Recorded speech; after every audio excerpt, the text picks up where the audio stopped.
This is a Microsoft Surface 5 Pro with a broken hinge, and I used a slightly different technique to fix my hinge, where I didn't pull apart the screen or anything like that. I simply replaced the bushing.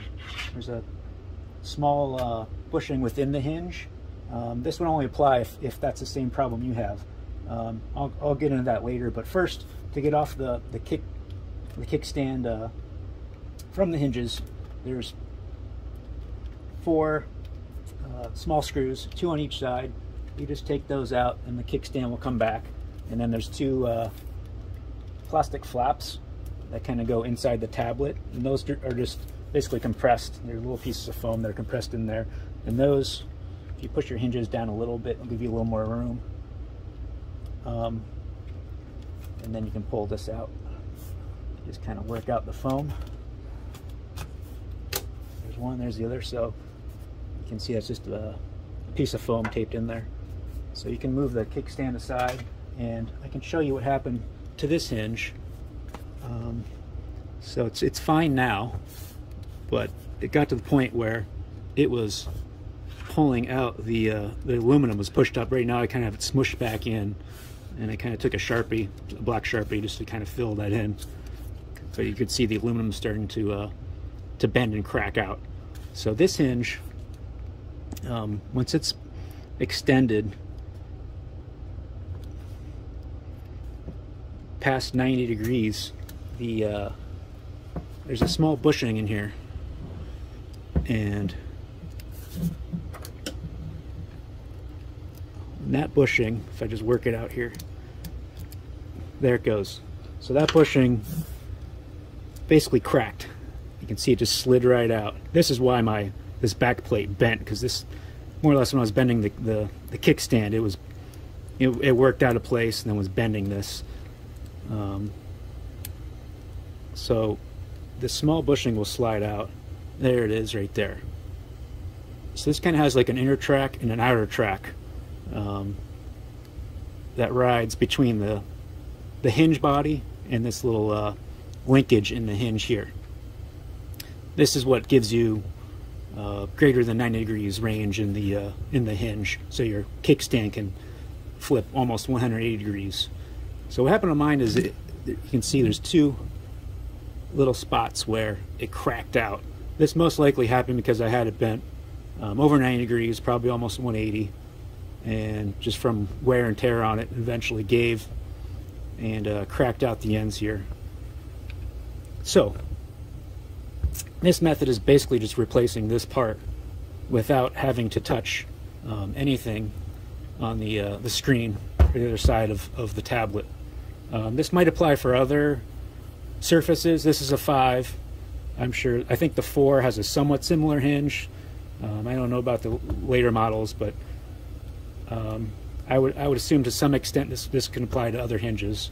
But I'm just trying to replace that small bushing within the hinge. So I put this hinge back in just to show you how to get it out. The only reason this comes out is because it's broken. Normally you can't pull the hinge out unless you pull the whole tablet apart. So what mine did was, when I fully extend this, and then if I turn that little bushing that I showed earlier, where mine are broken, that's where it will fully come out of the track within the hinge, and then the whole arm assembly will just kind of fall out. Normally that won't really happen until you remove that kickstand. So once you take your kickstand off and free this hinge up, the movement in it, you can possibly get it out, pending that bushing is broken. So now I have it all apart, I can spin that bushing out, and then the bushing will just kind of spin out of place. Now the bushing's out, and then your hinge has a little pin on the bottom. If you twist it, you can twist it sideways and it'll just come right out. So this is a pin that basically slides within a channel in the hinge, and then you can see that little arc there, the track, that's where the bushing, this little bushing insert will slide within that track, and then these will both go inside the hinge body, and there's also a track within there that these slide within. So it's almost like a track with a bushing, and then that goes within another track, and then you have your that pin that slides along another track within the hinge. So once you have that all out, you can replace that bushing. All right, so here's a new hinge. You can find these on eBay or Amazon, about $20 for a pair of them, which is nice because you have 2 shots to do this then. If you screw one up, you can use the other one, pending you only have one bad hinge. So that little bushing can move somewhat freely, like that. So you can see I moved it. You can see it slide back into place. That's basically what you want to get out of this new hinge. And there's 2 little stops within it.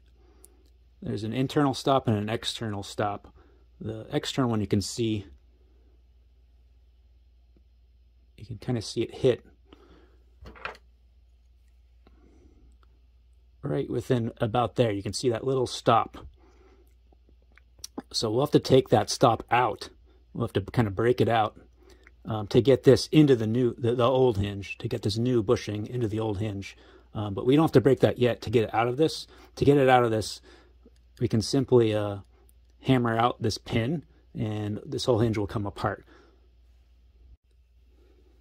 So you'll want to take a punch similar to this punch, or something small, maybe a small screwdriver, and punch that pin out of the hinge. I have a small 2x4 here with a little hole in it, and you can simply just take a hammer on there and punch that out. So you got the hinge pin halfway out, so you just want to grab that with some pliers. Just kind of grasp it firmly and twist it until it pops out. So set the pin down. Now this hinge should, grab a little screwdriver, should more or less just kind of fall apart if you spin it the right way. So there's the hinge body, which we hopefully don't need because you can't replace that easily. So now this side we have that hinge bushing, which will only spin out in one direction. So it has a stop in it.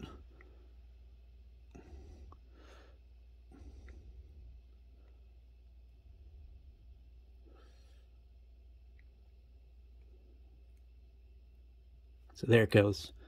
So there's your hinge bushing, and this is the linkage, or the arm that your kickstand attaches to. So we don't need this either, unless that's broken. In my case, I just need that bushing. So here's a close-up of the 2 bushings. The new one's on the left here. My old broken one is on the right. You can see the spot where the track cracked off. That's why it came out of the hinge, where the problem started. So we're going to put that new one in.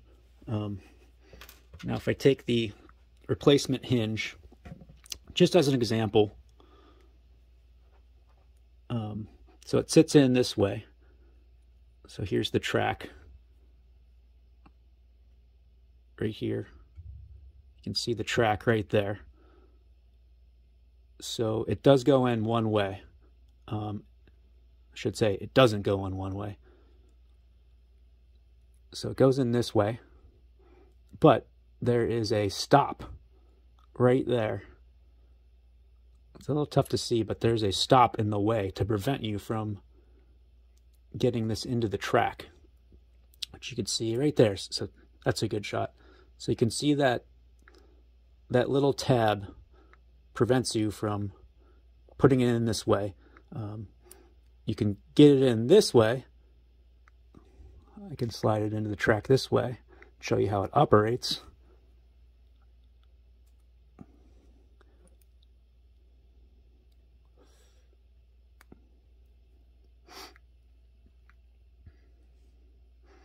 So there, it's in the track now. But we don't have access to this side of the hinge because that's within the housing of the tablet. You just have access to this side. And you can see that tab right there engages when this is about 90 degrees to prevent this from extending too far, which is exactly what happened to my hinge because it broke out on these bottom tracks of this bushing. So we have to get it in this way, what you see here, but from this side of the hinge. So we're going to break out those two little tabs and install it from this side. Okay, so I got the bushing tab kind of bent over, and I used a little bit of file too to help out with that. And a little trick is to use your the bracket for the new hinge that you got. Use that just kind of as a test to see how much you need to take off, just because it's a little easier to get in and out. And what you can do is you can load it in backwards, so you can see the area that the tab, which is right about there, that I kind of bent in and kind of filed back a little bit. You don't want to take off too much because you kind of want to be able to peen or bend that over just a little bit, which I'll talk about later, just to kind of keep a stop there.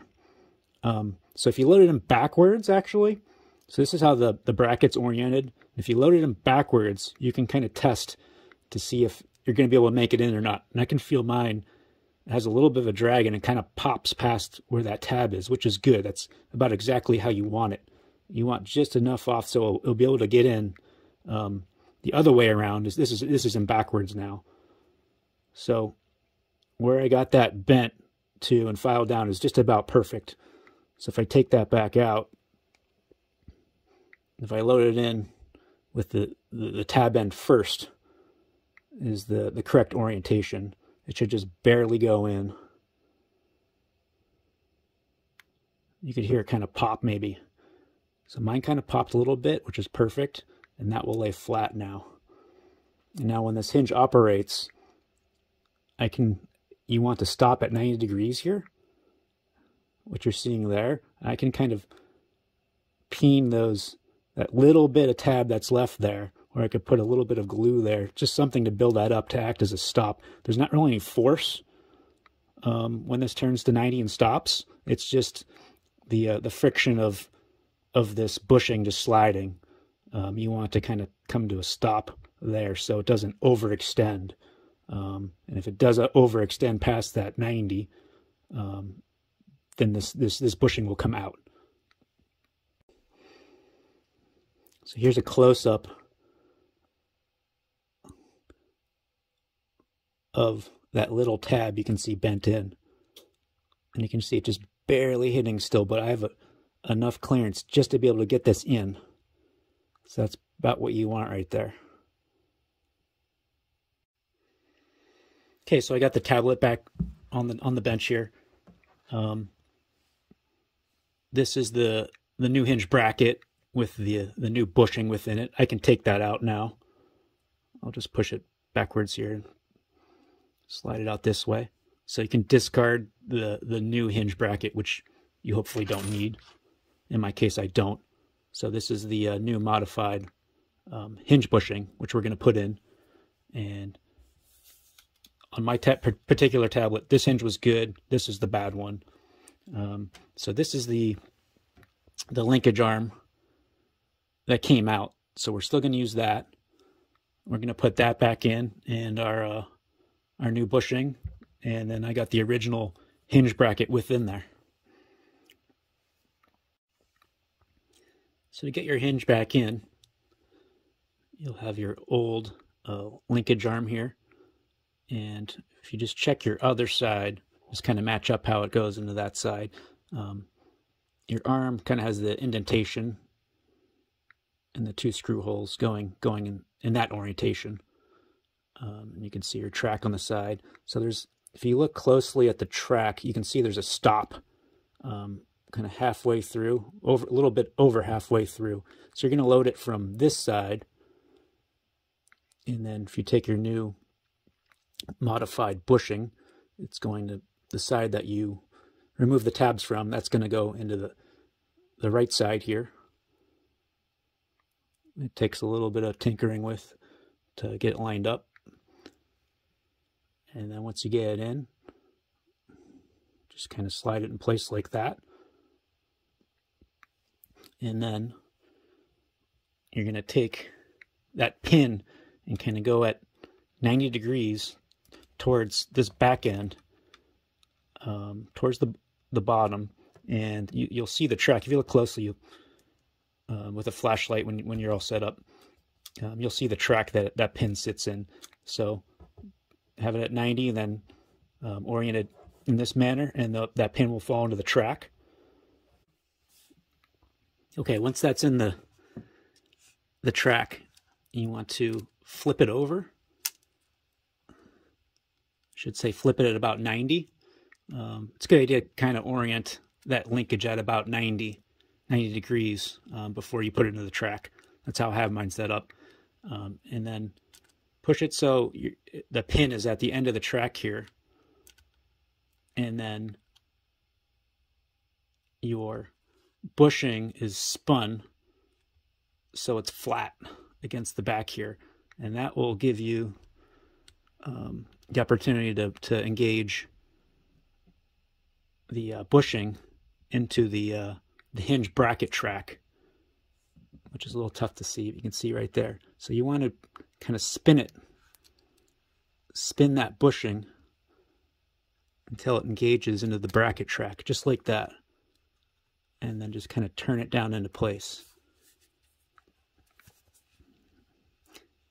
Now, the only drawback to this is this bushing can spin out, so that's why you hopefully didn't take too much off of that little tab on removing it. So what you want to do is, if I kind of slide this back out, so 90 degrees is about where you want, where that bushing is supposed to stop. You don't want to rotate past 90 degrees. So if you look at it there, I'm at 90. You can see my modified tab and see how it's kind of flared out the back. I want to kind of squish that back in, so I have a little bit of a tab there still. That will prevent this bushing from wanting to freely rotate past 90 and then falling out. So I'm going to take probably this screwdriver and just kind of, while I hold this side at 90 degrees, I just want to kind of smush that bottom in. I could also take maybe a screwdriver or a small punch, a sharp punch.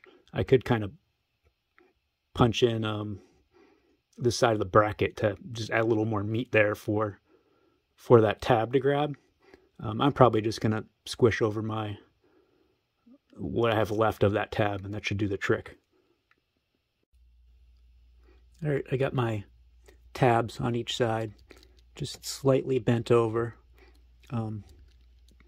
Just a little tip too, while you're doing that, your bushing falls down like that, just kind of take a screwdriver and kind of pick at it from the inside here on the bottom, or really anywhere, and eventually you can get it to flick back up. So what I ended up doing was just kind of jamming two thin screwdrivers like this one carefully down into here, and just kind of bending and prying a little bit while I made sure the top of the bushing was held too, so it didn't kind of keep on spinning back over.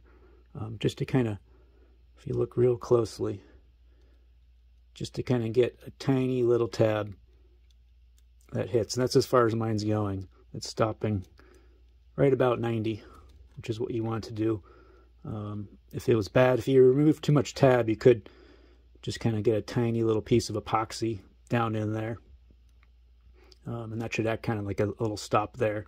And like I said before too, you could maybe try to peen a little bit of the bracket over to kind of fill in that little stop there. But I'm gonna roll with this and see how it goes. And I'm probably gonna avoid bending this over 90 on my kickstand, just because I think it puts a little bit of unnecessary stress on this hinge. So I'll probably what you see now is that's probably about as far as I'll ever bend my kickstand from now on, just to kind of avoid any more issues, because when you do fully bend this over at 180, you have a lot less hinge engaged, and it kind of relies on the tips of this bushing, and I think that's how it broke in the first place. So I hope this helps, and good luck. Thanks.